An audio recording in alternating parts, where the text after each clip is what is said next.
Welcome to the Next Level Human podcast. As a human, you have a job to do. In fact, you have 4 jobs: to earn and manage money, to attain and maintain health and fitness, to build and sustain personal relationships, to find meaning and make a difference. None of these jobs are taught in school, and that is what this podcast is designed to do.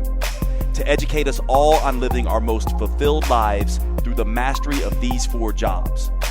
I'm your host, Dr. Jade, Teta, and I believe we are here living this life for 3 reasons and 3 reasons only: to learn, to teach, and to love. In this podcast, I will be learning, teaching, and loving right along with you. I'm grateful to have your company. Here's to our next level.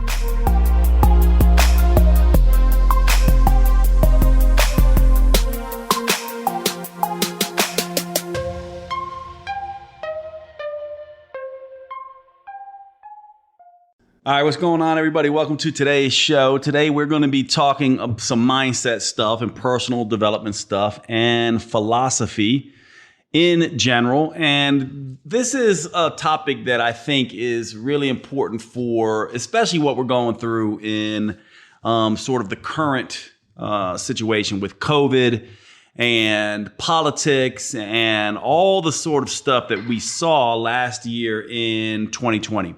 And the question is, what makes a good human? So when we talk a lot on this podcast about being a good human, I've oftentimes gotten, it doesn't happen too often actually, but it happens every now and then where I get in discussions with individuals via DM and they are presenting a particular idea.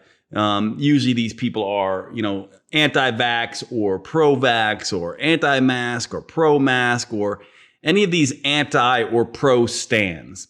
And they inevitably will hint or come right out and say that their way of looking at the world, sort of insinuates that they're a better person, that they are the good human and that they are looking out for other humans and the other side is not. For example, people who are anti-vaccine, when they are anti-vaccine, they tend to think they're looking after other humans and they have the right point of view because they're saving people from being fearful, let's say, about vaccines. And they're helping people be, more proactive with their health. And they are, in some cases, in some of the conspiracy worlds, they're helping people find the truth.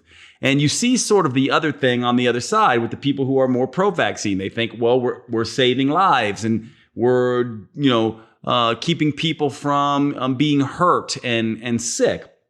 And so it brings up a dilemma when we're having these kind of conversations, right? Because we have to recognize as humans that almost every single human, no matter what they stand for, they think that their belief is right. They think they're the good human and other people are the bad human or vice versa.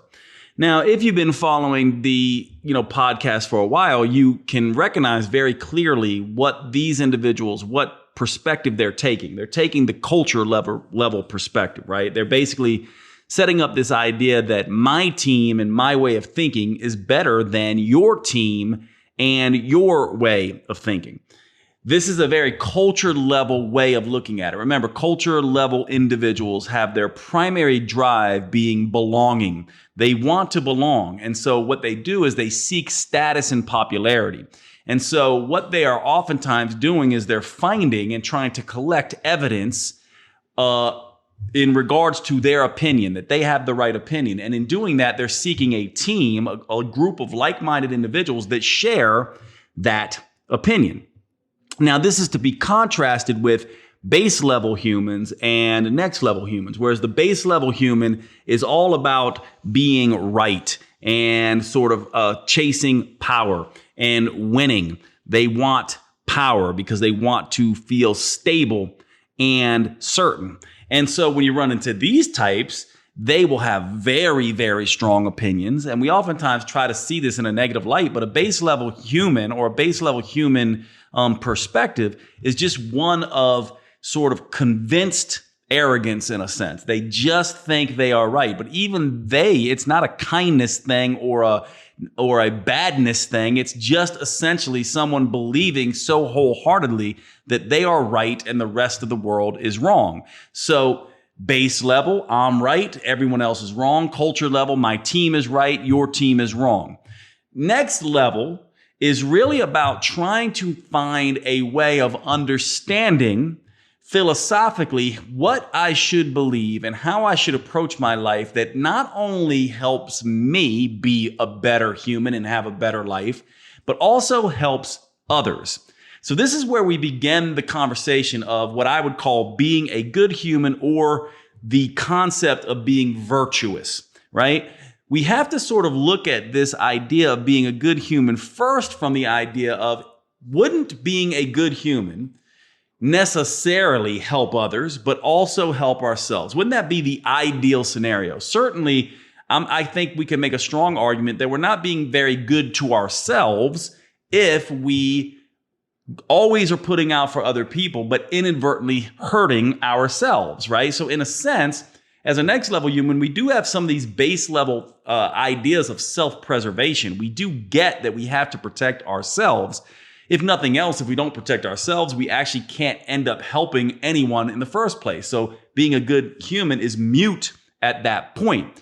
So the same thing happens with the culture level perspective as well. A next level human also sort of understands that hierarchies and team-based thought are just part of the way that our world works, and that having popularity is not, or status is not necessarily a bad thing, but it can be in service of being a good human.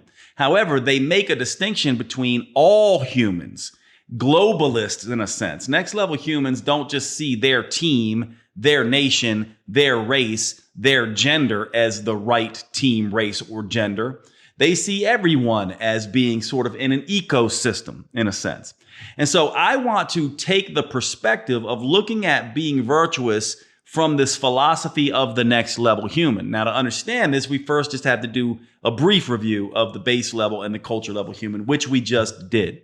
So if we talk about then being a good human, we start from this idea of, I need to be a good human for my own personal preservation. I want to be a good human so I have a good life. And I also want to be a good human so that other people can have a good life. Now, luckily, when we have this discussion, we have lots of different philosophies to pull from. So I'm going to present two different philosophies here, two of my favorites on being virtuous, and then give you a little bit of my own perspective on what it means to be a virtuous human.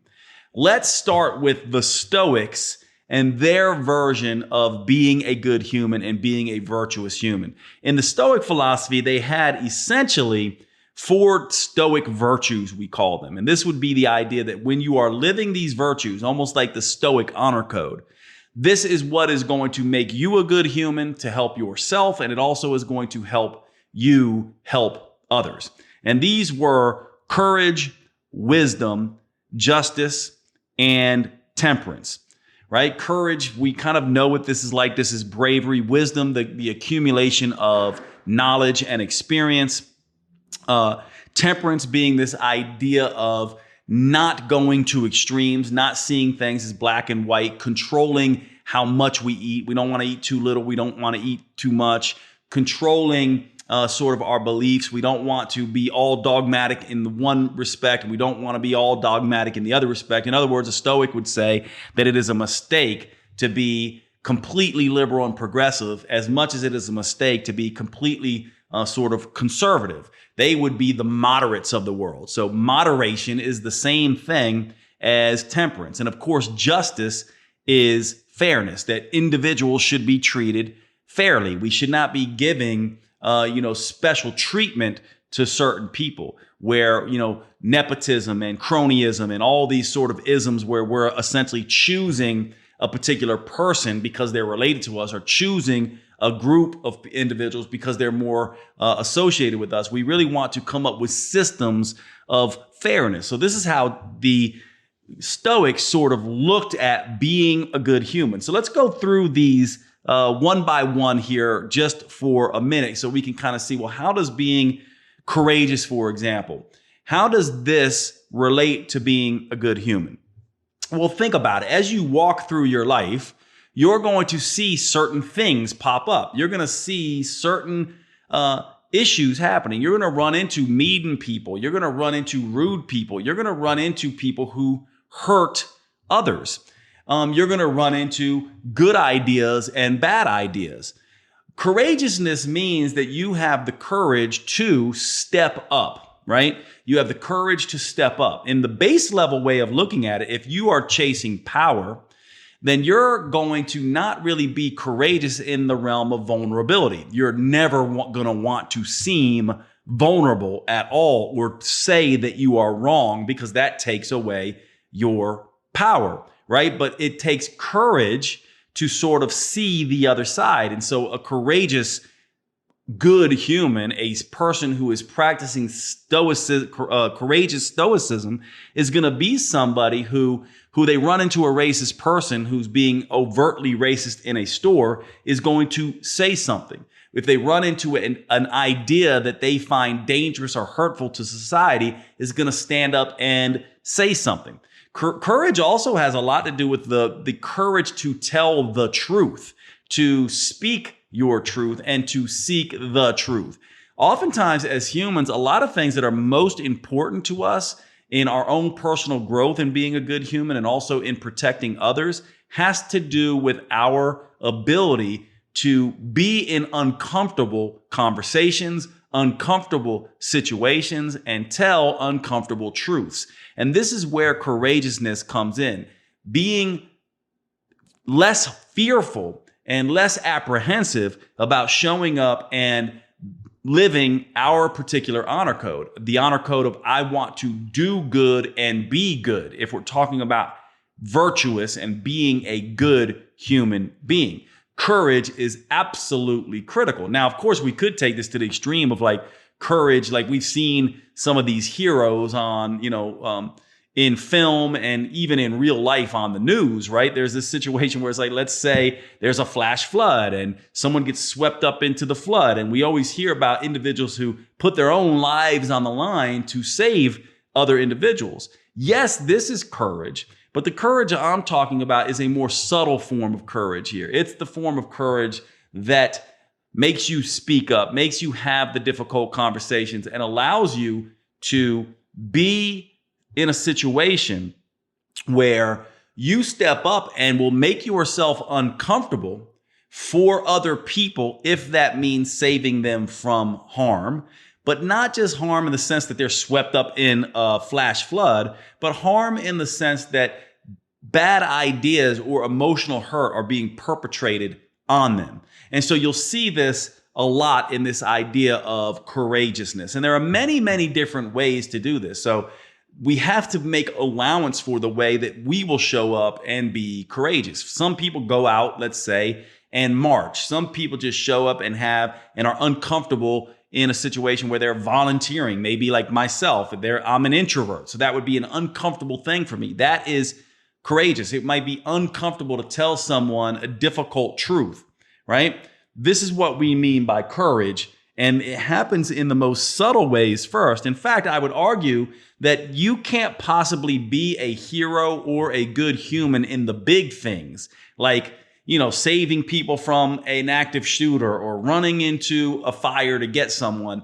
unless you practice courage in the more subtle forms. In other words, I would argue that the person who is most afraid to have real, serious conversations is going to be the person who's more likely to take action in very dangerous situations. This goes to this whole thing that we've heard a lot, that how you do one thing is how you do everything. I'm not sure that that's a 100% universal truth, but I do like that saying. And I do believe that if you can't be courageous and step up and just have a difficult conversation with your significant other, you're going to be less likely to step up and be courageous in other areas and other situations, whether they are simple situations or very dangerous situations. So courage is something we must practice internally. Wisdom, as the Stoics sort of look at it, we can remind ourselves what wisdom really stands for. Wisdom is really taking information, learning that information, And when we learn information, right, we turn that information then becomes knowledge. Now, knowledge is not the same as wisdom. In order for it to become wisdom, you need to apply that knowledge in the real world and have experiences. And that experience then informs the knowledge, right? For example, I just got a puppy. And it's humorous to me, and it's humorous to a lot of my friends watching me do this, because I read like 4 books and watched all these videos on this. And what I'm finding is that what happened was the books I read were mainly for training older dogs. So that's the first mistake that I made. The second mistake that I made is not really paying attention to the idea that I'm dealing with a puppy. And so these things that I'm reading in these books are perfect scenarios, right? It's the perfect scenario in how this might work. But I've got a unique puppy with a unique psychology and personality and a unique way of doing things. And it's not until I have the actual experience of waking up at 4 o'clock in the morning and having to take this brand new puppy out who has a teeny tiny bladder and can't make it all night that I start to understand things. It's not until I start potty training her that I really understand the importance of a crate and controlling her environment and not just letting her run all over the place, right? And so I need the actual experience. Wisdom comes from this place. Wisdom is also, if we want to be a good human, that we have to know how to think. Because remember what I talked about before, this idea that how do we know? You got people on all sides. And they all think they're right, and they all think they're being a good human. So how do we know whether or not this is the right thing or not?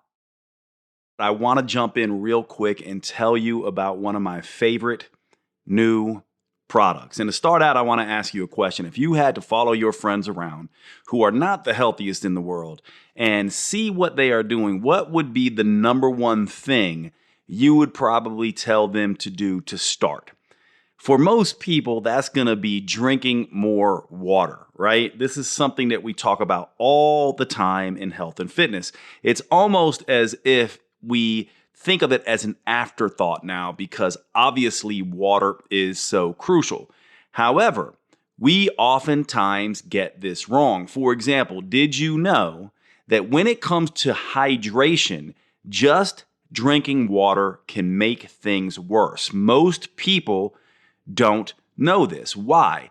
Partly because most people are over drinking water and under consuming the electrolytes that help water do its job. What we don't realize is that hydration is not just about water. It's about electrolytes, the minerals in there, as well as getting that water into the cells. And so you do not want to be over consuming water if you're not getting your electrolytes right. And this opens up a whole new discussion, because most people are not getting their electrolytes right. For example, did you know that too low sodium is an issue? Just as much, if not more so, than high sodium. In other words, what we want if we're going to get the right electrolytes is to get the right amount of sodium and potassium and magnesium in the Goldilocks zone. We don't want too much. We don't want too little. We want it just right. This opens up a whole other thing here too, because people who are exercising, doing sauna therapies, doing low carb diets are disrupting and losing lots and lots of their electrolytes. For example, when insulin is not around in low carb diets, you will excrete lots of sodium. In other words, under that state, exercising, low carb diets, all these things, you actually need more sodium. And so if you're somebody who has been just drinking water, not paying attention to electrolytes, and also feeling fatigued, feeling like you're underperforming, not sleeping right, getting cramps, twitches, headaches, any of these things, then you are probably dealing with an electrolyte issue. This is where the product element comes in. This product has been a game changer for me and many, many of my patients and clients. This is a rehydration electrolyte beverage, basically. It is a powder of electrolytes formulated with 1,000 milligrams of sodium, 200 milligrams of potassium, and 60 milligrams magnesium, without the added sugar and other nonsense that comes in beverages like Gatorade. This stuff is basically a rehydration beverage on steroids. It is the thing that is going to replenish your electrolytes in the right ratios, decrease fatigue, really correct chronic dehydration. And by the way, many people are dehydrating themselves, becoming hyponatremic, low sodium, when they're consuming too much water. You need your electrolytes on board, especially if you are someone who is losing lots of sodium and other electrolytes through low carb diets and lots of exercise. This is where Element comes in. Element is a new sponsor to the Next Level Human podcast. I cannot recommend this product enough. I have been using this stuff for months now, and I have immediately seen changes in my energy levels. I feel like I'm operating on a whole other level, and I have seen this as being the primary thing that people who have been using Element have been telling me, that their fatigue is getting better, especially fatigue that comes after very intense workouts that involve lots of sweating and lots of intense output from the nervous system. Please check out Element. Use the code NEXTLEVEL. DrinkElement.com. That's DrinkElement.com. DrinkElement.com, and let's get back to the show. Sorry to break in. I want to cover one of my sponsors, Organifi. Now, look, I'm a little embarrassed to admit this, and many of you who know me well know this, but shockingly, I cannot stand vegetables. I really do not like vegetables. I have not liked them since a child. I think it has something to do with my mom, who cooked everything just boiled everything, no salt, no fat, no taste, period.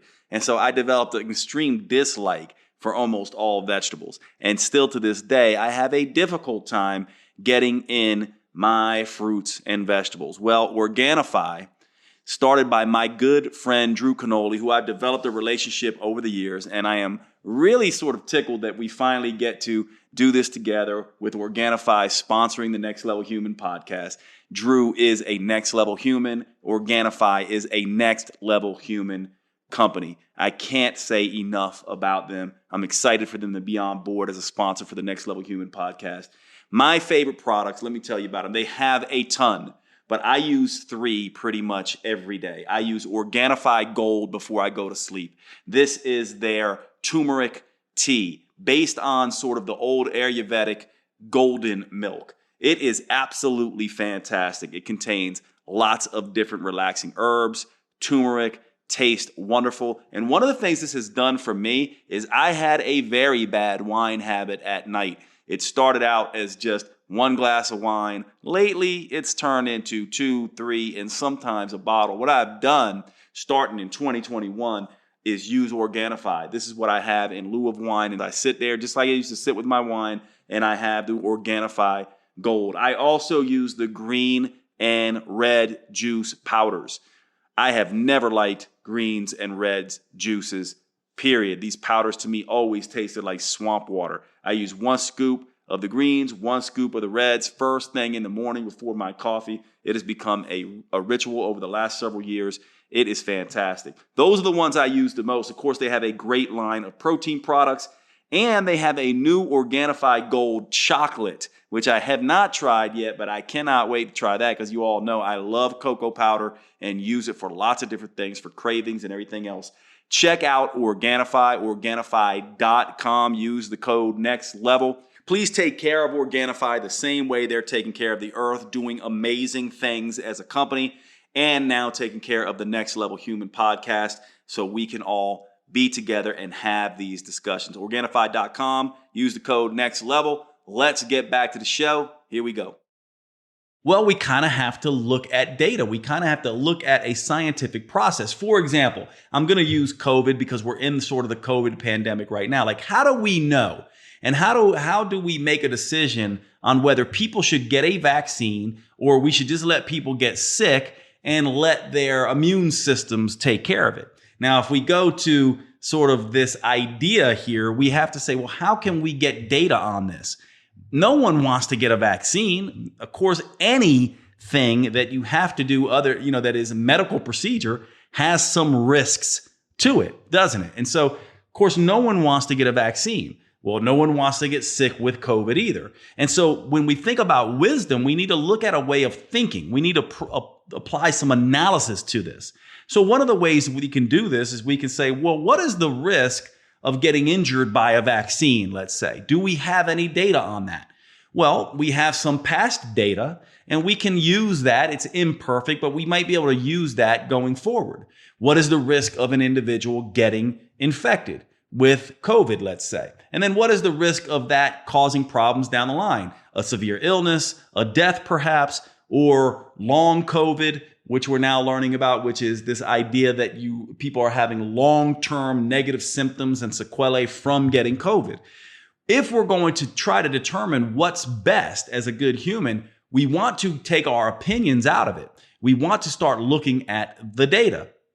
This is not always easy, by the way, because right now we may not necessarily know. So wisdom tells us that the answer almost always we live into it. So it's hindsight is 2020. This idea that when we have a few years and more data and more study and more perspective 3 or 4 years from now, we might decide something different, but we have to think in the best way possible right now. And so, yes, vaccines hurt people based on the data, though. And I'm not going to give you an answer here. I would just essentially say, go look and do your own homework on this, on whichever side you stay for. You would go and look and say, what is the data on vaccines, the current vaccines? We have data on that. What is the data on that? How many people have been harmed by that? And what is the consequences of getting infected, and how many people are harmed by that? And then essentially you could say, what is the least amount of harm that can be done for most of the people? What's less of a problem, right? What is the fact? And by the way, we also have to look at these consequences around not just getting sick, but the consequences of, masking and shutting down the economy and all of this kind of stuff. So you want to weigh and measure this. And then you want to come to a conclusion of not just what is best for you as an individual. Like if I'm an older adult and I know I'm at higher risk, it's not necessarily being a good human or a next level human just to look after myself and say, well, I'm going to get the vaccine. We also want to go, what would be best for other people? Would it be best for me not to get the vaccine? Would it be best for me to get the vaccine, right? So as we're thinking of next level humans and we're, sort of doing this weighing and measuring thing around wisdom, we can't just say, what is it going to be for me? And what's my best interest? That would be a base level approach. We also don't want to just say, well, what would it be for my group? That's a culture level approach. What we want to do is integrate the two and say, what would be best for me? What would be best for everybody? And one way to look at this, one way I've been looking at this, and one analogy I've been using to help people understand the vaccine, non-vaccine dilemma is the idea around seatbelts. Think about it from this perspective, perhaps, to help you sort of understand what we're talking about here and make an analogy. Is it a good thing to wear a seatbelt or not a good thing to wear a seatbelt? Well, seatbelts can kill people. Rarely it happens. Maybe someone's driving down the road, they swerve, they go off a bridge, they land into a lake, they've got a seatbelt on, they've got a minimal time to get out of the seatbelt, get out of the car before the car becomes submerged and they drown. In that case, the seatbelt may actually hurt them and be the wrong thing. They would have been better off not having the seatbelt on, perhaps. Certainly, someone who gets in a very bad car accident and is stuck in their car because of the seatbelt.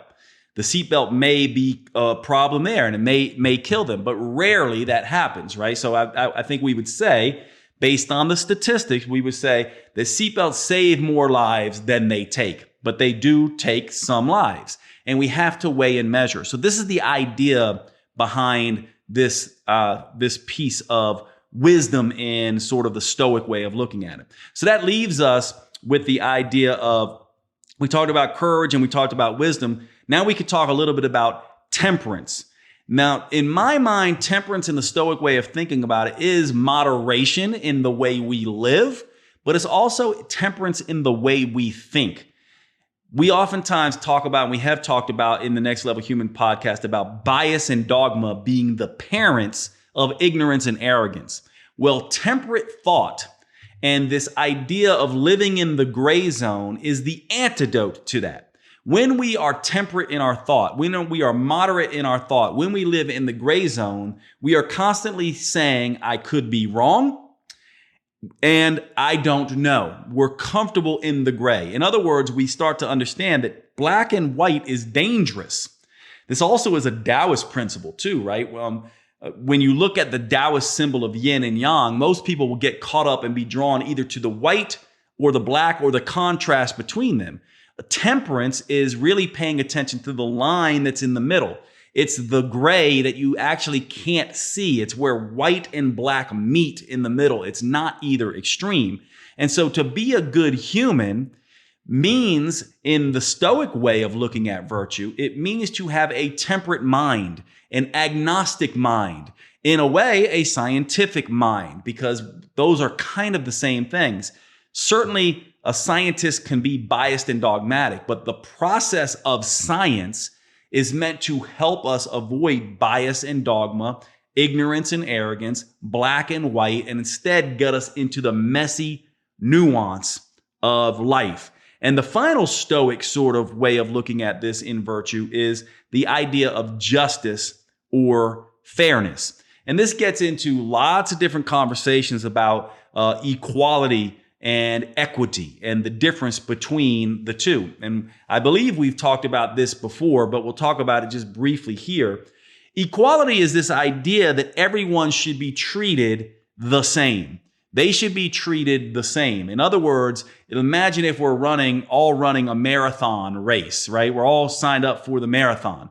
We all should, fairness would say, we have the same course. Everyone has to run the exact same course.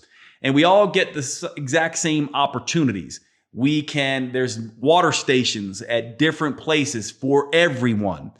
Now, if we are not living in a fair situation, what that would mean is that there are obstacles set up for certain individuals or certain groups of individuals. So imagine we're running this marathon race and you can run the race free and clear and you're able to get water, but other people have obstacles in their way. People are trying to tackle them maybe, or knock water out of their hands, or any other type of thing. So the idea of equality is that everyone has the same opportunities. But the idea of equity would mean that we are going to try to make everyone finish the race at the exact same time. And so what we would say here is that when we talk about fairness, what we're really talking about is equality. We're not talking about this idea of equity. And this also is where we start getting into some of the other virtues overlapping with justice and fairness, right? So a temperate mind, a wise mind, a courageous mind would also see the folly, perhaps, in trying to chase equity, because nature is not this way. Wisdom tells us nature is not this way, that we live in an ecosystem. Not everyone can finish the thing the exact same way. We can't make sure that we protect every possible scenario, because in doing so, we destroy what is a natural consequence of life, which is the idea that everyone who runs the race has different proclivities and personalities and skills and levels of fitness and physical abilities. And so by that nature, necessarily there are going to be people who are in the front of the pack, the middle of the pack, and the back of the pack. The idea is just that everyone gets to run the race and train the same, but we cannot perhaps guarantee that everyone finishes the race at exactly the same time. This would be, in the Stoic way of looking at it, sort of devaluing nature. And so this is what the Stoic sort of philosophy would present in terms of what's a good, virtuous human. Someone who practices courage, someone who is wise, someone who is temperate in thought and action, and someone who seeks justice for all people, seeks equality and fairness for all people. Now, the next philosophy I want to talk about briefly is Kant and the Kantian way of looking at this. Kant talked very clearly about the idea of what would be an ethical, moral way of approaching the world. And he settled on this idea of the categorical imperative. Now, I'm not going to get into this completely because it gets very complex, But the major thing simply comes down to a form of honesty, a radical form of honesty, a type of honesty that essentially says, never use someone else as a means to your own ends. In plain language, what that means is never ever manipulate someone else's reality to get what it is that you want as a human. That you cannot, should not, do not ever use someone else to get ahead in life. You present to all individuals the reality that they need. It's a form of radical honesty. It essentially says, do not lie, cheat, steal in a sense. And because lying, cheating, and stealing is manipulating other people's reality or taking advantages of other people for your own ends. This is the exact opposite of what a next level human would do. Because remember, a next level human is integrating his base level self and her culture level self to both take care of themselves and humanity at the same time. They're integrating this. And so they take this Stoic approach, and they also take this Kantian approach that I will not manipulate other people's reality.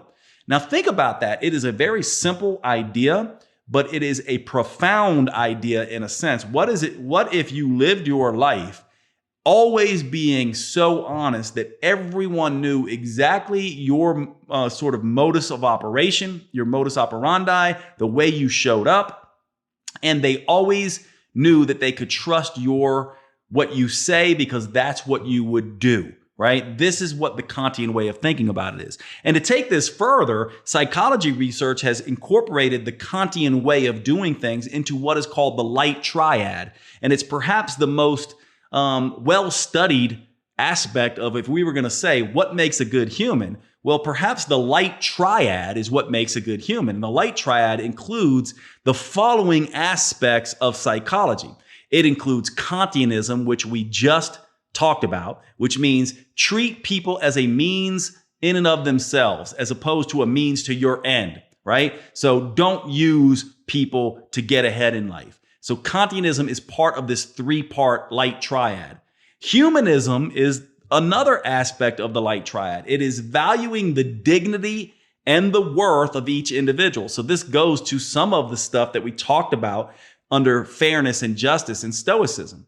And the third part of the Light Triad is this idea of faith in humanity. It's basically the belief that humans are fundamentally good, rather than the belief that humans are fundamentally flawed or fundamentally bad, that humans are fundamentally good and that they essentially have something of worth to offer the world that is unique to them. We've talked about this a lot, this idea that I oftentimes say, you are a unique individual. There's never been anyone like you ever on the earth, nor will there ever be. Same goes for me, same goes for your friends, your families, your peer, your coworkers.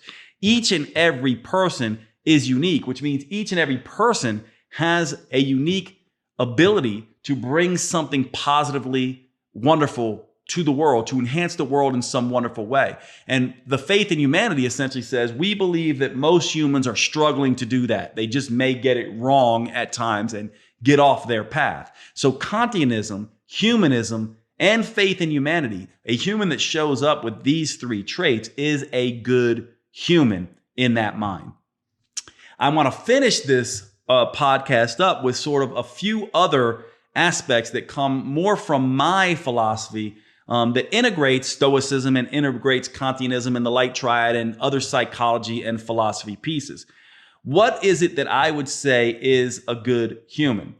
To me, it's a person who has a very strong sense of first principles.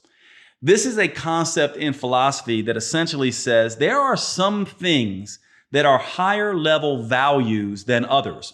For example, let's take a couple values. Kindness is a value a lot of us would agree is a good thing. Generosity is a value that a lot of us would say is maybe a good thing. Honesty is something that we would all sort of agree on. But which of those is most important? Which of those are the prime principles? So to me, I would look at each of these, and this is where we go to some of the wisdom aspects of, sort of a Stoic mind or sort of a temperate mind. And we would say, what's the data say? If we try to figure out what's most important here, well, is it true that I can be generous and do harm, right? Over the long run, perhaps I can do harm. Is it true that I can, and find examples of that? Is it true that I could be kind and do harm? Well, we know that this is true. People who are people pleasers, people who just are kind and never tell the truth, so the certain people never actually get the information that could be beneficial for them to grow. And then honesty. When can honesty go bad? Like maybe we can hurt people's feelings, but which of those would be the prime principle? I have thought about this a lot, and also a lot of philosophers and psychologists have thought about this. And guess what most people come down on here?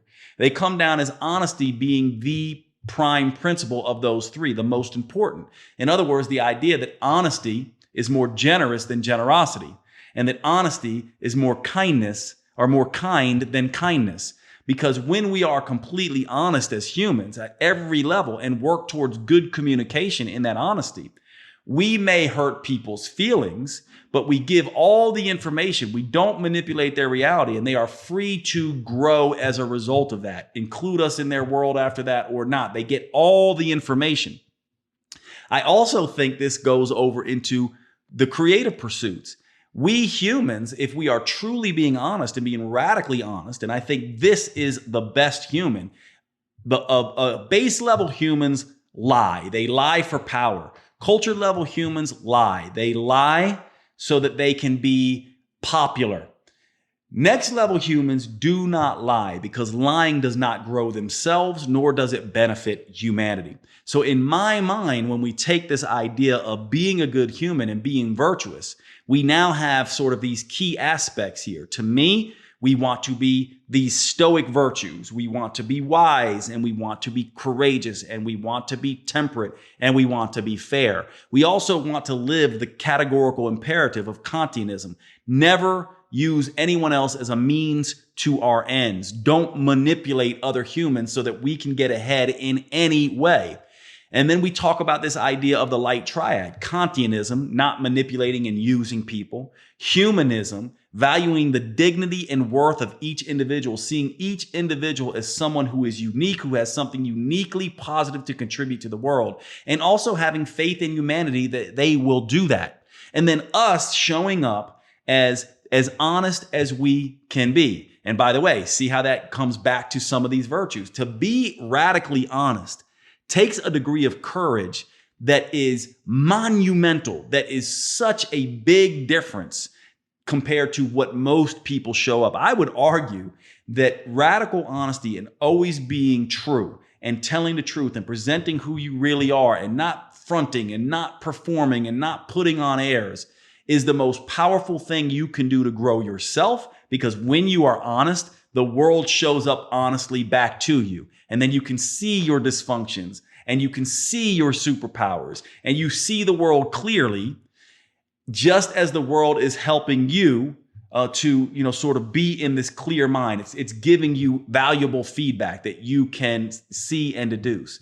Not only that, it's helping other people grow as well, because they can get the truth of you. And if they're doing the same thing that you're doing, being true as well, that merging of your truth, your reality with their truth, their reality, gets us closer to actual reality. And to me, this is then what grows the world, which brings us back to the quintessential aspect of a next level human, someone who integrates their own growth for the betterment of humanity as a whole. This to me is what it means to be a virtuous, good human.